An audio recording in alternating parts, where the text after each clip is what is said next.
Alors, nous poursuivons avec un nouveau chapitre, le chapitre numéro 7, qui va correspondre aux probabilités. Donc, vous avez cette feuille qui se trouve sur le site internet. Vous avez la possibilité soit de l'imprimer, ce que je vous conseille pas, parce qu'il n'y a pas vraiment besoin. Vous pouvez réécrire directement tout en entier dans votre cahier, sur des feuilles, comme vous le faites habituellement. Et il n'y a pas de souci, c'est vous qui voyez, vous gérez votre organisation comme vous le souhaitez. Et donc je vous laisse remplir, vous avez la structure du cours, donc qui est déjà plutôt bien remplie. Et il y a quelques petites choses à compléter, qui sera complétée à l'aide du diaporama, comme on le fait depuis un chapitre. Et donc on poursuit tout de suite. Donc le chapitre 7 correspond aux probabilités. Donc ce chapitre va être décomposé en deux parties. La première partie, alors,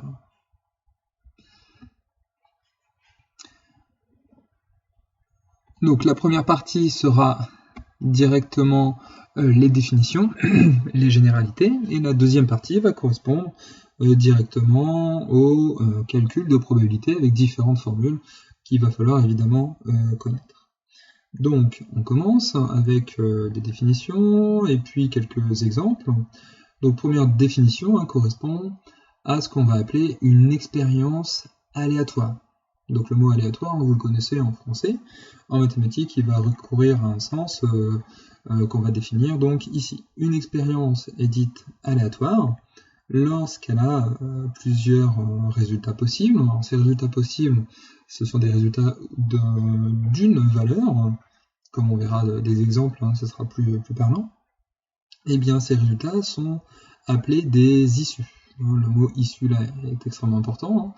Et donc, bien connaître une expérience, c'est déjà connaître toutes ces issues. Et le mot aléatoire ne correspond pas juste à ça, il correspond au fait que chaque issue ne peut pas être prévue, on ne peut pas savoir à l'avance si elle va se réaliser ou pas.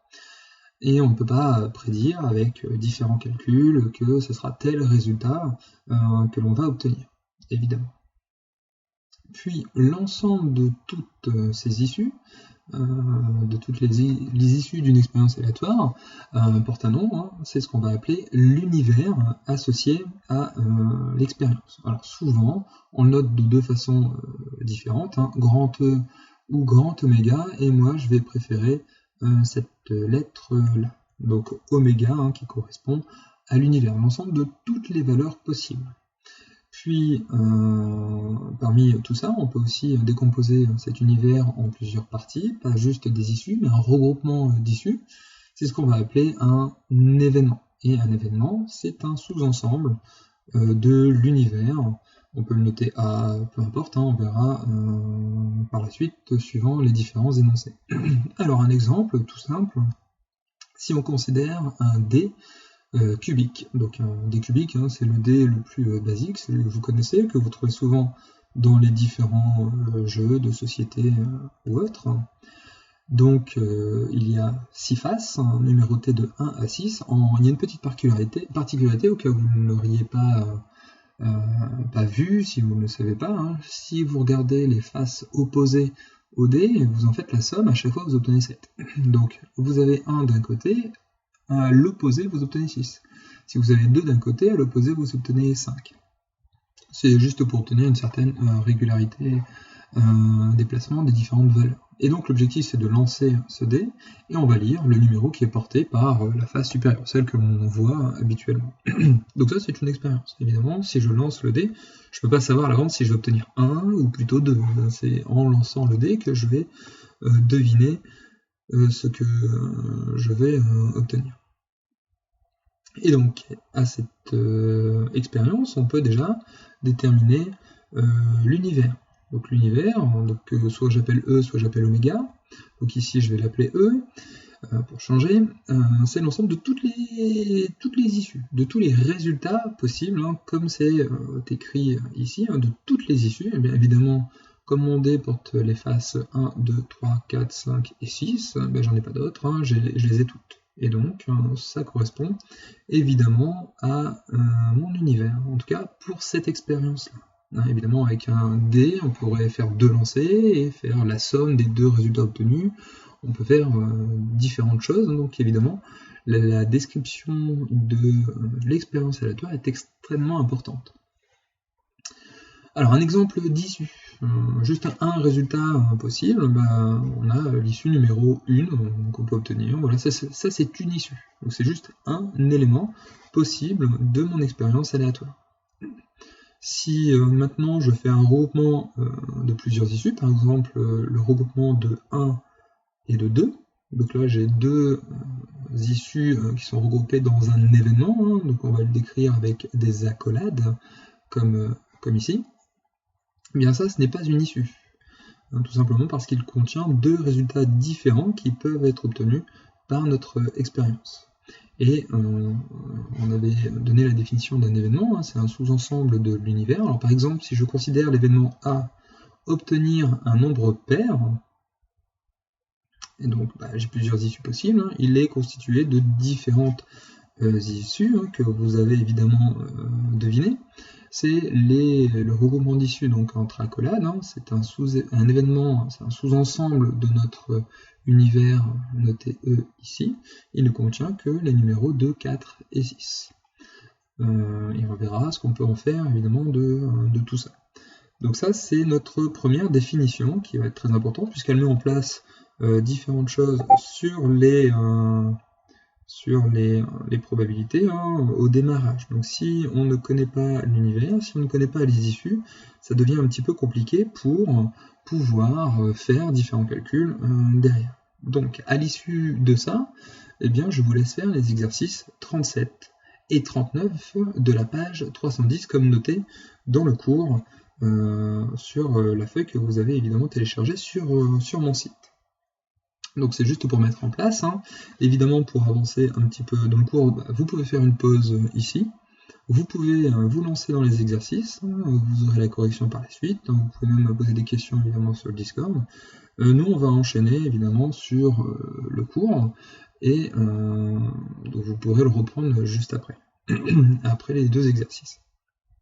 Et donc, à l'issue de tout ça, on peut faire une définition suivante qui va être extrêmement importante puisque c'est grâce à ça, à la loi de probabilité sur notre univers, donc ici je l'ai noté oméga pour changer un petit peu, grâce à cette loi de probabilité je vais pouvoir faire différents calculs de probabilité. Donc ça c'est extrêmement important de connaître cette loi de probabilité sur les différents univers. Donc souvent à l'issue de l'énoncé on va pouvoir déterminer la loi de probabilité assez facilement. Il y aura des précisions dans différents énoncés qui nous permettront aussi de déterminer comment ça se passe, comment ça se calcule. Bref, au fur et à mesure des années lycée, vous aurez différentes lois de probabilité qui vous permettra d'amorcer différents calculs. Alors déjà l'objectif c'est quoi ? À quoi correspond définir une loi de probabilité? Eh bien, pour chacune des issues, ça revient à associer un nombre positif ou nul qu'on va noter P. P pour probabilité, évidemment, c'est le nom qui va arriver juste après. Donc les issues, il y en a plusieurs, donc je vais les noter XI, donc il y aura la première issue, X1, la deuxième issue, X2, la troisième, etc. Et pour chacune, je vais la noter PI. Donc le I, c'est juste une notation pour lui associer une certaine correspondance, un peu comme pour les fonctions avec leur tableau de valeurs. Et pour que ce soit une loi de probabilité, donc déjà il y a deux choses à voir, il faut que ce soit positif ou nul, ça peut être égal à 0, on verra à quoi ça correspond. En tout cas c'est positif, ça ne peut pas être négatif, et une autre chose importante, c'est que si je fais la somme de toutes les probabilités, eh bien je vais obtenir 1, sinon il y a un problème. Et donc, je vous l'ai dit, ce nombre PI s'appelle la probabilité de l'issue XI. Alors, on reprend l'exemple précédent avec le dé. Donc, on va supposer qu'il est bien équilibré, c'est-à-dire que c'est un dé qui n'est pas truqué, on dit qu'il est non pipé. C'est l'expression pour dire que le dé est bien équilibré, et chaque face a autant de chances d'apparaître qu'une autre, c'est-à-dire qu'il n'est pas truqué, on ne fait pas d'opération un petit peu bizarre avec ce dé pour favoriser, par exemple, l'apparition d'un chiffre. Comme vous pouvez le voir dans certains films, par exemple, ou certaines séries. Bref. Donc là, le dé est tout à fait normal. Et donc, ça nous donne justement la loi de probabilité associée à cette expérience. Donc déjà, on a notre univers, on a nos expériences, on a à peu près tout. Hein. Et donc pour ça, eh bien, on va associer à x la valeur de cette probabilité, c'est-à-dire d'obtenir une face. Sachant que, comme il est bien équilibré, hein, chaque face a autant de chances d'apparaître qu'une autre. On ne favorise aucune de ces faces. Et donc, la définition de la loi de probabilité, hein, qui est juste au-dessus, me dit que x c'est forcément un nombre positif ou nul. Donc x est supérieur ou égal à 0. Ça, c'est une première chose. Deuxième chose, je sais que si je fais la somme de toutes les probabilités, donc ça c'est pour l'issue numéro 1, pour l'issue numéro 2, 3, 4, 5 et 6, donc j'ai pris mes 6 faces, hein, j'ai additionné chacune de ces probabilités, je sais que le total fait 1. Donc évidemment c'est une équation du premier degré, puisque si je simplifie, j'obtiens 6x égale à 1. Et donc ça, évidemment, on peut le résoudre très facilement en divisant par 6, puisque ici, 6 et x, c'est une multiplication qui se trouve entre les deux, et donc on va obtenir que x est égal à 1/6. Et donc, on va pouvoir faire notre loi de probabilité, hein, puisque tout le calcul qui vient d'être fait permet justement de faire ça, et on va résumer ceci au sein d'un tableau. Par exemple, je vais mettre l'ensemble des issues ici, donc 1, 2, 3, 4, 5 et 6, hein, c'est pour le dé. Et puis en dessous, je vais faire un tableau de correspondance, hein, comme un tableau de valeurs pour les fonctions. Donc je vais mettre les probabilités associées. Donc pour l'issue numéro 1, j'ai trouvé 1 sur 6, puisqu'en fait elles sont égales toutes. Et donc pour 2, 1 sur 6, pour 3, 1 sur 6, etc. etc. Je peux vérifier en rajoutant une colonne totale, hein, si vous le souhaitez, intitulée total, la somme de toutes ces probabilités-là. Donc j'aurai 1/6, plus 1/6, plus 1/6, plus 1/6, plus 1/6, et plus 1/6. Donc ça fait 6/6, et ça fait donc 1. Et donc on a bien ce que l'on veut. 1/6 est bien un nombre supérieur ou égal à 0, il est même strictement positif, donc pas de souci. Donc ça c'est le premier exemple qui est donné. Donc on poursuit avec le deuxième exemple. Vous avez cette fois-ci un dé qui est truqué, donc un dé pipé. Le dé est truqué, il a toujours 6 faces, hein, néanmoins, mais par contre on va faire une petite manipulation au sein de ce dé qui va nous truquer nos résultats, mais on essaye de faire ça bien, hein, de façon intelligente, avec ce que l'on souhaite obtenir par rapport à notre jeu, et donc ça on ne sait pas, hein, évidemment. Tout ce que je sais, c'est que les faces 2 à 5 vont avoir la même probabilité. La face 1 a 2 fois moins de chances de se réaliser que la face 2, par exemple. Donc 2, 3, 4 ou 5, hein, puisqu'elles ont la même probabilité, elles. Et la face 6 a 2 fois plus de chances de se réaliser que la face 5, par exemple. On peut modifier évidemment tout ça, hein, puisque tout dépend de notre façon de faire les choses. Et donc, il va falloir déterminer la loi de probabilité, c'est-à-dire être capable de faire un tableau comme ça. Donc les issues seront les mêmes, mais les probabilités seront différentes. Alors évidemment, je ne fais pas 1/6, ici je multiplie par 2, puis ici je multiplie encore par 2. Je vais évidemment pas obtenir 1. Donc il faut faire ça intelligemment. Et pour ça, eh bien, il n'y a pas le choix. Il faut noter x, notre inconnu, hein, qui va correspondre par exemple à la probabilité d'obtenir 2, ou de 1, ou de 6. Et l'objectif, ça va être de traduire notre énoncé ici de 3 lignes et quelques. Donc si je prends la probabilité d'obtenir 2 et que je la note x, eh bien, il faut que je traduise notre énoncé. Alors, qu'est-ce qu'on va obtenir? Eh bien, la face 1 ayant 2 fois moins de chance, eh bien, on a 1/2 de x, x sur 2. Là, ici, la probabilité d'obtenir 2 étant la même que d'obtenir 3, 4 et 5, eh bien, on obtient x à chaque fois. Et puis, la probabilité d'obtenir 6, hein, c'est marqué là, a 2 fois plus de chances de se réaliser que la phase 5. Mais comme la phase 5 et la phase 2 ont la même probabilité, eh bien, ici, ça fait 2x. Et je sais que la somme vaut 1. Et donc, eh bien, il va falloir résoudre ça. Donc, évidemment, il faut faire le petit calcul. On met ici, j'ai 1/2 de x. Ici, j'ai que des x avec un 2, donc ça me fait 2, 3, 4, 5 et 6, 6x, plus mon 1/2. Donc, j'ai 1/2 de x plus 6x qui vaut 1. Pour ça, eh bien, il faut évidemment tout mettre sur le dénominateur. Donc, ici 2, 6 n'y est pas, donc il faut multiplier en haut et en bas par 2. Donc 6 fois 2, 12, plus 1, ça va me faire 13 demi de x, qui va être égal à 1 également. Et puis pour obtenir x, il faut que, alors le 2 est en bas, il faut que je multiplie par 2 en haut, et le 13 étant en haut, il faut que je divise par 13. Donc ça c'est une façon de faire. C'est-à-dire, je multiplie par l'inverse de 13 demi, c'est-à-dire 2 treizièmes. Ou alors, comme c'est multiplié par 13 demi, on peut faire 1 divisé par 13 demi. Toujours est-il que ce qu'on va obtenir, pardon, hop, j'étais trop vite, que c'est 1 fois 2 treizièmes, et donc 2 treizièmes. Et puis ceci me permet de conclure, puisque je vais pouvoir construire le tableau de la loi de probabilité de cette expérience-là, qui n'a absolument rien à voir avec la première. Et pour chacune de ces issues, je vous ai dit qu'il y avait les mêmes. La phase 2, 3, 4 et 5, eh bien, ça correspond à la valeur de x que l'on a trouvée, c'est-à-dire 2 treizièmes. La phase 1, eh bien, c'était la moitié, donc la moitié de 2 treizièmes, c'est 1 treizième, on divise par 2. Donc le 2, comme il est en haut, eh bien, ça disparaît. Ça se simplifie. Par contre, la phase numéro 6, c'est 2 fois plus, donc il faut multiplier par 2, et 2 fois 2, ça fait bien 4. Donc 4 treizièmes. Et donc ceci conclut à notre deuxième exemple de cette loi de probabilité. Puis on enchaîne, donc on termine avec le début de la deuxième page, avant le grand 2, le grand 2 sera laissé pour la fois prochaine. Donc c'est une définition propriété qui met justement en place ce qu'on vient de voir au sein du premier exemple.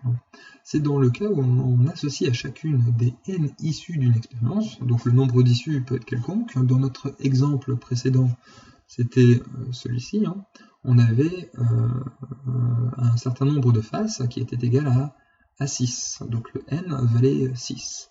Et donc pour nous, on va prendre le cadre général, donc on va mettre n, et puis chacune de ces faces, chacune de ces issues, puisqu'on ne sait pas exactement de quel type d'expérience il s'agit, donc restons d'un point de vue général, eh bien je considère que ça admet exactement la même probabilité. Alors déjà, on va parler d'une expérience qui va être particulière, donc ça porte un nom qui est ici, on va parler de situation d'équiprobabilité. Alors pourquoi équiprobabilité? Eh bien, dans le préfixe équi, ça sonne comme égalité, équitable, et ce genre de préfixe que vous connaissez, et donc ça tombe bien puisqu'on a à chaque fois la même. D'où le préfixe équi. Et donc probable, parce qu'on parle de probabilité, bien entendu. Mais, donc ça c'est juste la partie de définition, et la partie propriété de cette définition propriété correspond à justement ce qu'on va avoir derrière, c'est-à-dire un lien entre le nombre P qui correspond à la probabilité et le nombre N d'expériences que l'on aura au sein de notre situation. Et donc, j'ai, grâce à l'exemple qui a été fait précédemment, eh bien, je peux dire que GP égale à 1 sur N. Alors, on l'a vu dans notre exemple précédent, on avait 6 faces, donc n était égal à 6, et chacune des probabilités valait donc 1 sur 6. Donc on n'a pas utilisé cette propriété, mais on aurait pu le faire, et c'est ce qu'on va faire justement par la suite. Et ça va être important. Donc, je vous laisse sur cette fin de cours. Et on va reprendre donc les exercices que je vous ai laissés, et puis on aura la possibilité de poser des questions et voir comment on avance.